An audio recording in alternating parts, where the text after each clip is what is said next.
Bismillahirrahmanirrahim. Assalamualaikum warahmatullahi wabarakatuh.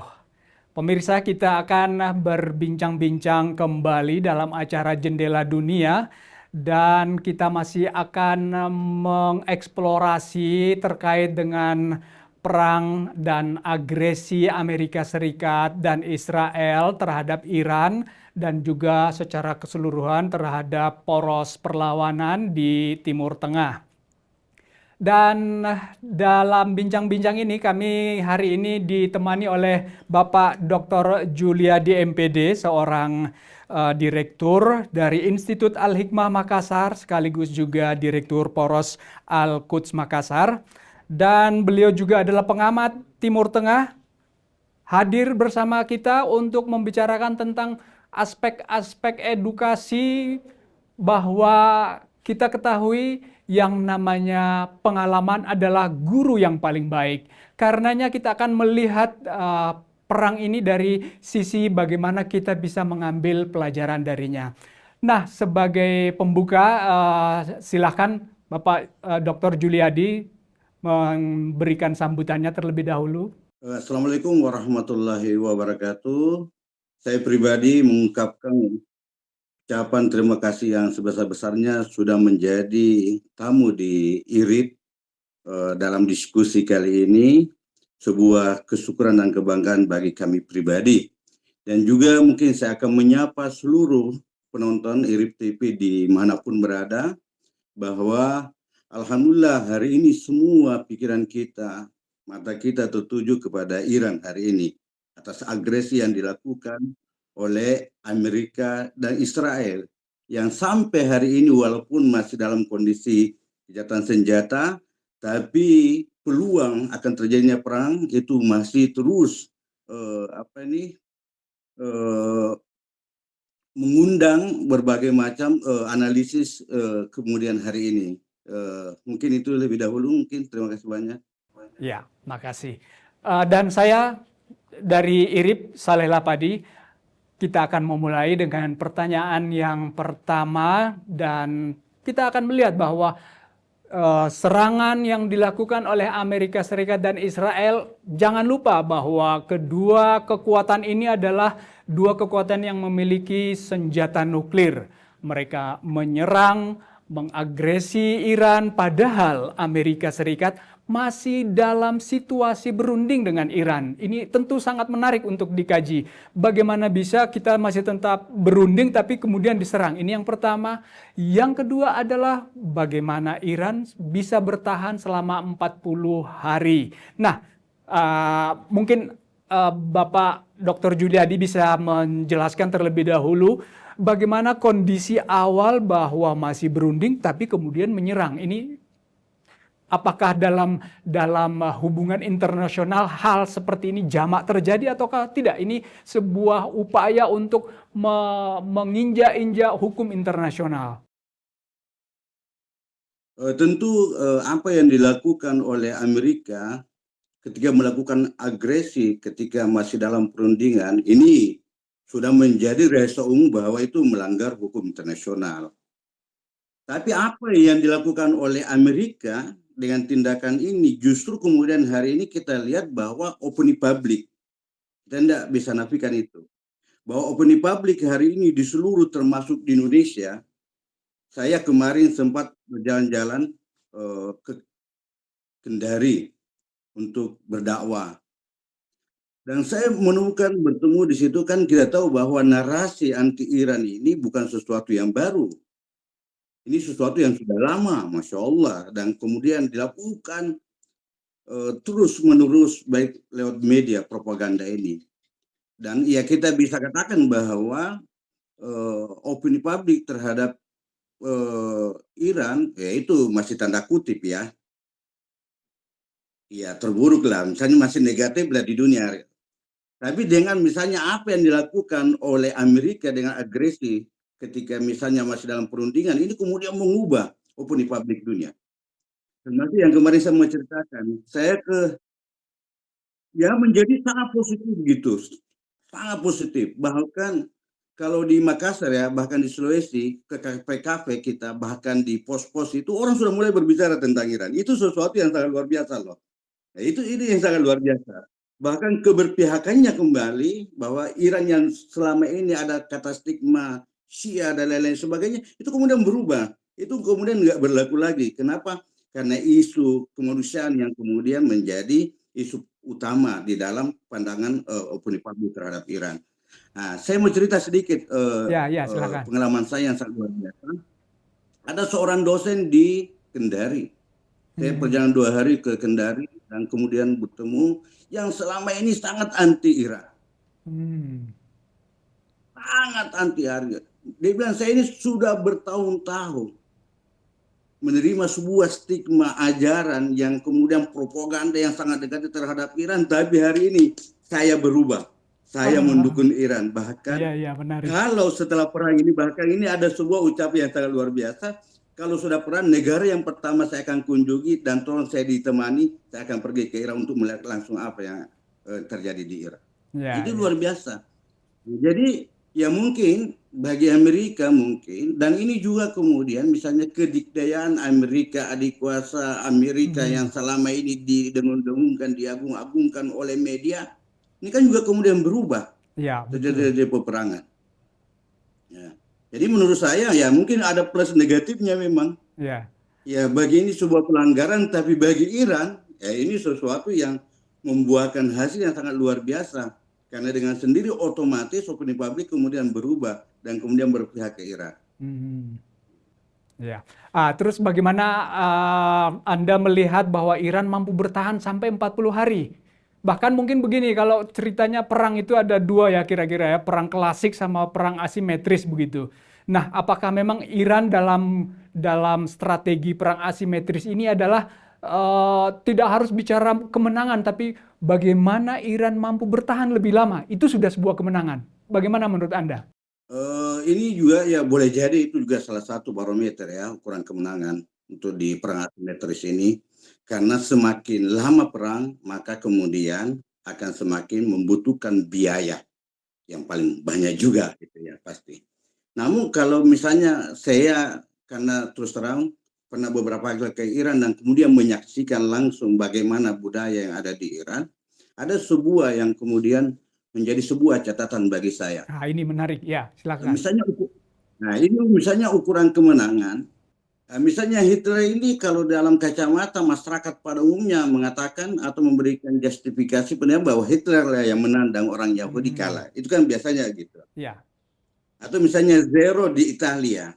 Mhm. Tapi kalau misalnya kita melihat Iran, bahwa ukuran kemenangan itu ada dua yang menjadi sebuah standar penilaian, bukan di hidup atau mati. Oh ya. Tapi nilai apa yang kemudian kita perjuangkan? Nilai Oke. kalau dia betul-betul nilai kalah menang bukan masalah, Hmm. gitu. Dinilai ini, nilai apa yang kemudian kita perjuangkan? Sama dengan apa yang diperjuangkan oleh Iran hari ini. Mhm. Ketika misalnya Trump berulang kali membangun sebuah narasi bahwa yang akan dia menghancurkan misalnya apa? Mengganti misalnya hukum wilayatul Mhm. faqih di Iran.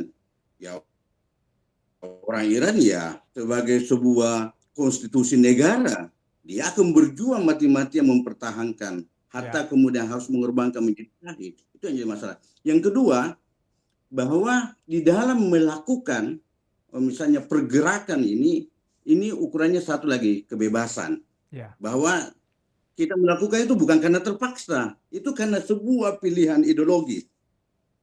Nah, ya Iran semua misalnya karena ada beberapa narasi ya yang Ya. selama ini sampai 93 malam ya masyarakat Iran turun mendukung negaranya, mendukung konstitusinya, mendukung misalnya pemerintahnya, kemudian ada narasi-narasi negatif yang terbangun misalnya wah itu dipaksa itu turun di jalanan. Ya mana mungkin tidak. Ini kan sangat kontradiksi dengan fakta di lapangan gitu.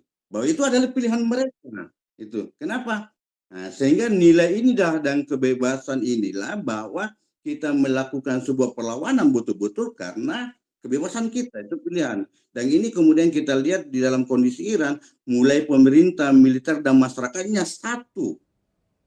Mereka bergerak dengan kesadaran masing-masing, bukan karena terpaksa. Mungkin itu Ya, yang jadi jadi artinya sekarang kita eh, masuk kepada bahwa setelah berbicara tentang apa yang diperjuangkan Iran ini adalah nilai-nilai yang mereka miliki, kita akan masuk kepada solidaritas. Ternyata bahwa karena memperjuangkan nilai-nilai itu terjadi solidaritas, terjadi persatuan, terjadi penguatan antara pemerintah, kemudian juga masyarakat dan juga militer. Nah, eh, di sini bagaimana Anda melihat bahwa apa sih sumbangsi masyarakatnya sebenarnya secara eh, yang bisa kita lihat secara dalam perang yang terjadi ini, yang bisa kita rasakan bahwa oh ya memang karena masyarakatnya seperti ini Iran menjadi tampak sedemikian kuat. ya inilah yang kemudian kadang kita tidak temukan di negara lain. Dan ini menjadi pembeda untuk Iran bagi saya ya, bagi saya pribadi. Ini menjadi pembedanya Iran, bahwa antara masyarakat militer dengan pemerintah di dalam memperjuangkan negara mereka, oke, ini kemudian satu kata mereka, ya satu kata mereka. Ini juga kan narasi yang sering juga satu pernyataan misalnya pemimpin Rahbar Syahid Ali Khamenei bahwa salah satu kekuatan utama Iran itu adalah rakyat. Ini kan yang kemudian. Jadi kita tidak bisa nafikan. Nah, disinilah yang kemudian bahkan juga pengganti beliau, misalnya Rahbar Mustaba, Said Mustaba juga dalam surat pertamanya itu bahwa memberikan sebuah apresiasi yang sangat luar biasa bagi rakyat. Karena begini menurut pandangan saya, kalau rakyat tidak bersatu, ini juga kemudian akan menjadi masalah dari internal sebuah negara. Padahal perang ini kita sudah melawan musuh dari eksternal.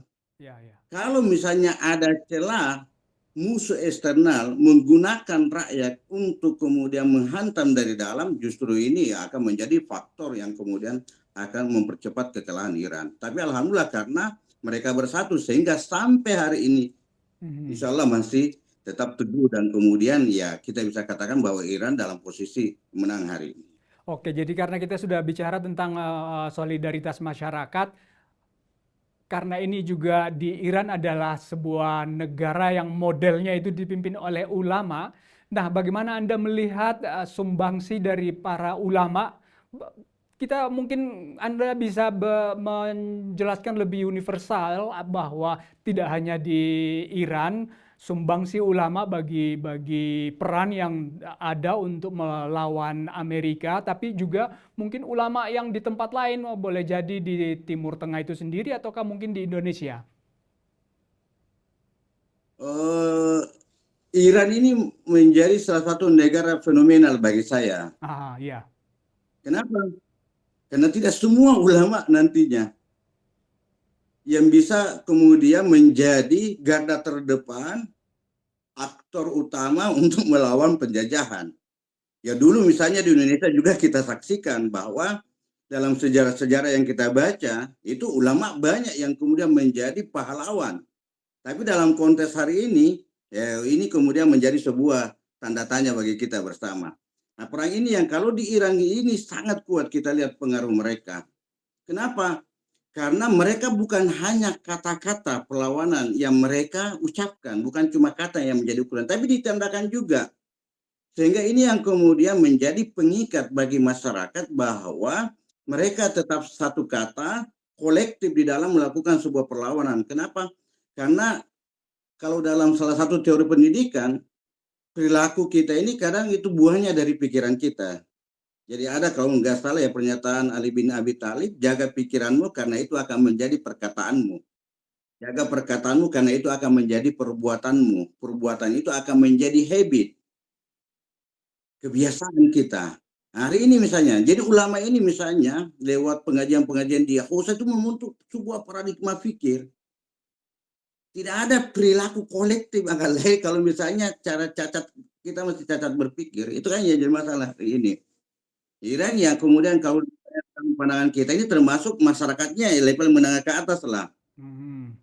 gitu. Jadi kelihatannya bahwa peran para ulama itu adalah yang membangun kesadaran dari masyarakat itu sendiri untuk mendukung negaranya dan melawan penjajah gitu ya. Ya. Ya itu ya. Kemudian kan kalau dalam sejarah Iran itu sering kita menemukan bahwa ulama punya peran yang sangat vital ya. Hmm. Baik di dalam proses pengajaran ataupun kemudian menumbuhkan kesadaran dari masyarakatnya. Dan bukan itu juga, di Iran misalnya kita menemukan bahwa ulama juga ini kemudian akan menjadi suri toladan dalam seluruh dimensi kehidupan manusia. Bukan cuma mereka pintar berkata, tapi Iya, iya. mereka langsung mengajarkan masyarakat dari misalnya kehidupan perilaku mereka sehari-hari. Gitu. Nah, sekarang bagaimana Anda melihat bahwa ternyata negara-negara Arab yang narasi sebelumnya adalah mereka itulah yang eh, lebih baik dari Iran karena Iran itu sebenarnya ini narasi yang sebelumnya ya. Iran itu bermain mata dengan Amerika dan Israel, tapi ternyata pada kenyataannya setelah terjadi agresi ini tidak demikian. Yang terjadi adalah bahwa negara-negara Arab Teluk Persia inilah yang kebanyakan bermain mata dengan Amerika dan Israel. Nah, bagaimana Anda melihat ini narasi yang terbalik sekarang ini? Ini juga memang yang kemudian salah satu ya kerja media ya, dan ini juga untuk membangun stigma negatif Iran di tingkat global. Ya. Dan itu di Indonesia ini sering kita saksikan di media sosial itu bahwa Iran main mata saja dengan Amerika, bahkan mereka satu kesatuan dengan Israel masih ada. Tapi alhamdulillah setelah perang ini semua narasi ini kemudian terbalik 180 derajat ya.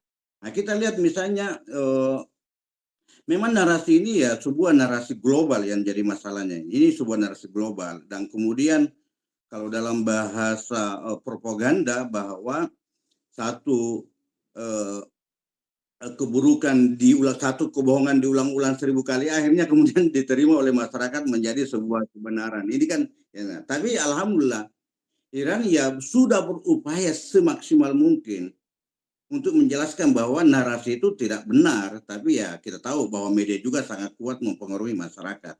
Mhm. Nah, melihat kalau kita lihat misalnya hari ini negara-negara Arab, ya justru kemudian dengan peristiwa perang ini itu kemudian memperjelas belanja mereka, Hmm. kebobrokan mereka semakin jelas. Yang selama ini mereka melakukan propaganda bahwa Iran main mata dengan Iran, justru kemudian hari ini opini publik yang tadi yang saya sampaikan di pertama itu berubah totalitas juga. Ya.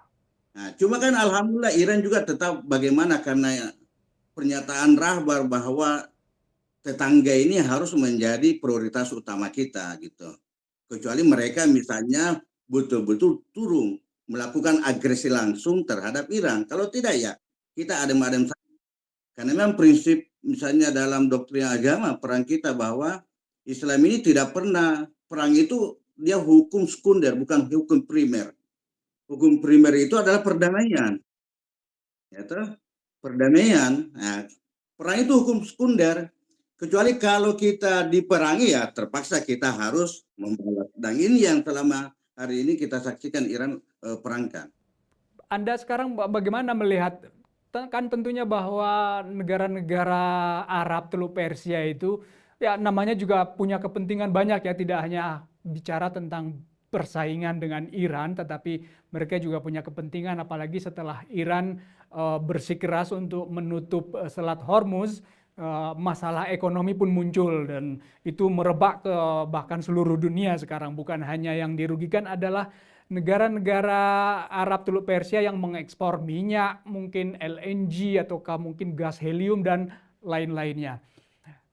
Bagaimana Anda melihat ini? Apakah terus kemudian ini juga memberikan kesadaran baru bahwa betapa Iran itu sudah lama memberikan keluasaan, orang bisa lalu lalang lewat jalur lautnya tanpa harus mungkin membayar untuk biaya lingkungan hidup dan lainnya. Sekarang setelah berubah, ini baru bahwa semua negara-negara di dunia menyadari bahwa akan urgensi pentingnya Iran, bukan kehadiran Amerika di sana.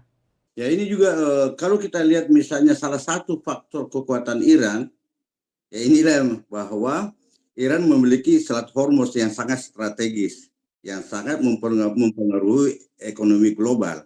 Nah kita lihat juga memang sampai hari ini misalnya walaupun negara Arab misalnya kita tahu misalnya beberapa kasus perang misalnya ISIS dan lain-lain sebagainya, walaupun sudah jelas banyak data yang mengatakan bahwa dia adalah aktor utama skenario yang kemudian mendesain misalnya ISIS ya, walaupun juga itu kerjasama dengan Amerika misalnya. Nah, di beberapa juga misalnya kerusuhan ada beberapa juga data kita temukan bahwa yang kerusuhan baru-baru di Iran juga ya ada juga Wahabi apa orang-orang Arab yang kemudian menjadi pelaku-pelaku di dalamnya. Tapi kita lihat juga bahwa Amerika misalnya Arab Saudi misalnya dan Emirat termasuk Bahrain ini ya mereka juga punya ketergantungan utama bahwa penghasilan utama mereka adalah minyak. Betul. Dan jika misalnya satu Hormuz ditutup, maka ini juga berbahaya bagi negara mereka. Nah, sehingga misalnya untuk langsung bergabung, kemudian berperang terang-terangan melawan Iran, mereka berhitung juga. Ya ini yang kemudian kita lihat permainan antara Arab Saudi dan Iran. Kita lihat Iran juga ya tetap karena mengutamakan perdamaian, kalau mereka tidak melakukan respon terhadap misalnya Arab Saudi dan beberapa pangkalan itu hanya pangkalan Amerika saja, walaupun banyak lagi narasi yang dibangun oleh media sosial bahwa Iran menyerang Aramco dan lain-lain sebagainya, walaupun itu ya masih tanda tanya bagi saya ya, betulkah Iran atau ini adalah salah satu lagi permainan kotor yang dilakukan oleh Amerika dan Israel untuk mengubah lagi opini publik yang sudah mendukung Iran gitu. Setelah perang ini dan kemudian terjadi gencatan senjata, Iran ternyata juga ketika ditawari berunding, Iran juga berunding. Ini menurut Anda sebenarnya bagaimana? Apakah Iran kehilangan atau mungkin tanda kutip takut sehingga dia juga harus pergi berunding ataukah bagaimana? Ataukah ini juga sebagai sebuah bagian dari strategi besar di mana berdiplomasi itu hanyalah sebuah taktik? Ya ini juga mungkin ya bagi kita ya pribadi mungkin ya dan banyak termasuk di Indonesia ya gregetan gitu. Ya kenapa masih mau diplomasi gitu loh? Ini semua menjadi pertanyaan kita. Tapi mungkin ini ya kalau saya pribadi ya Iran punya kebijakan jangka panjang. Kalau kita ya mungkin bukan pelaku ya karena kita tahu bahwa salah satu yang mengubah opini publik dan kemudian banyak negara, banyak masyarakat, banyak akademisi kemudian berpihak kepada Iran ya karena ininya. Makanya tiga kekuatan besar di Iran termasuk masyarakatnya, pemerintah dan diplomasi hari ini. Diplomasi ya tetap karena ya Iran berupaya tidak melakukan tindakan yang melanggar hukum internasional. Itu luar biasanya Iran. Bagi kita kan tidak. Kenapa? Ya karena kita tahu bahwa misalnya Iran yang kemudian basis ideologinya adalah agama, seburuk apapun musuhnya tetap dia mencoba untuk berjalan sesuai dengan koridor agama. Ini yang kemudian kadang kita membuat sebal gitu. Wah Iran kenapa tiap menyerang saya? Padahal ya sudah Amerika berulang kali, beribu-ribu kali kemudian melanggar aturan-aturan internasional. Kenapa Iran tetap mau istiqomah? Dan ini ya sesuatu yang sangat luar biasa. Luar biasa ya. Karena Itu mungkin karena ya ini ini ya sangat luar biasa bagi saya. ada strategi yang dimiliki oleh Iran sampai saat ini dan mengapa Iran dan juga poros perlawanan itu masih bisa bertahan. Ada satu yang disebut dengan namanya kesabaran strategis. Mereka cukup sabar. Ya. Anggap saja sebagai pemain-pemain catur yang sangat profesional. Mereka mampu memainkan bidak-bidaknya dengan sangat luar biasa. Menurut Anda bagaimana? Nah, ini nih betul-betul ini. Tapi kan kalau kita lihat dalam doktrin-doktrin agama memang disuruh sabar lah. Ya. Kalau kita lihat misalnya para pejuang, para nabi di dalam berdakwah bagaimana kesabarannya. Dan Iran salah satu representatif dari ajaran kenabian. Kalau saya untuk hari ini ya, apa yang mereka lakukan tidak bisa dilakukan oleh manusia-manusia biasa. Betul. Kalau tidak berpijak pada doktrin agama yang benar. Ini sangat sabar sekali. Ya. Bagaimana dia di dalam perang tetap menjaga aturan, oke, aturan perang baik yang hukum internasional maupun misalnya syarat-syarat yang kemudian menjadi ketentuan di dalam agama kita misalnya. Hmm. Ada perang tetap dijaga. Jadi Iran ini luar biasa dalam perang. Dua, Bahkan hukum mungkin internasional dia bahkan mungkin patuhi. ketika setelah rahbarnya dibunuh, diteror, mereka masih tetap Ya, menjalankan hal-hal yang sesuai dengan ajaran agama begitu ya. ya inilah saya bilang ini kan sangat luar biasa. Betul. Dan ini yang kadang-kadang tidak terbaca oleh misalnya para analis yang lain. Kalau Hmm. saya misalnya ini yang kemudian harus menjadi pembelajaran. Ini yang harus digali banyak sehingga ini bisa menjadi sebuah eh, konsep yang kemudian menjadi sebuah rujukan untuk misalnya bagi pejabat-pejabat di negara manapun bahwa dalam kondisi apapun, tertindas apapun, menjaga hukum itu adalah sebuah kewajiban daripada melakukan tindakan-tindakan licik untuk hanya untuk meraih kemenangan sementara gitu. Selalu bersikap kesatria ya di semua bidang gitu. Ya. Ya harus itu. Ya. Karena itu Oke. adalah doktrin agama. Makanya Aha. inilah ideologi yang kemudian menjadi warna Mhm. di Iran menurut pandangan saya pribadi. Mhm. Sebagai akhir dari pembicaraan kita ini, apakah ada yang mau disampaikan terakhir untuk menutup pembicaraan Anda, ataukah mungkin Anda mau bicara sedikit tentang bagaimana ini apa yang terjadi di Iran bisa diadopsi juga oleh negara-negara lain untuk menciptakan ketahanan? Karena apapun saja yang namanya Amerika, kalau ada sebuah negara yang bertindak bertentangan dengan kepentingannya, pasti akan diagresi, setidaknya mungkin ada kudeta dan lain sebagainya. Ya, oke. Menurut pandangan saya bahwa perang ini kan bukan sebuah peristiwa tindakan agresi pertama Ya. yang dilakukan Amerika terhadap Iran. Itu tidak.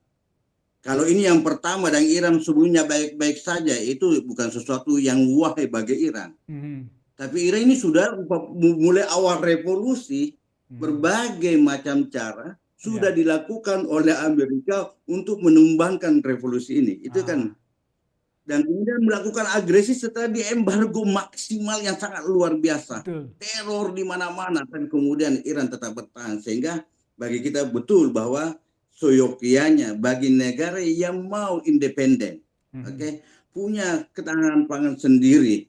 ketahanan sendiri dan kemudian tidak tergantung kepada Amerika, ya mungkin untuk kedepannya orang harus banyak belajar dari Iran. Itu Oh mungkin ya, bagi saya. oke. Karena satu-satunya negara yang kemudian mampu melawan dan kemudian mematahkan semua mitos-mitos yang selama ini dipahami, oke, oleh masyarakat pada umumnya seluruh dunia bahwa Iran, Amerika itu negara adidaya, ternyata melawan Iran itu kemudian bisa dipatahkan.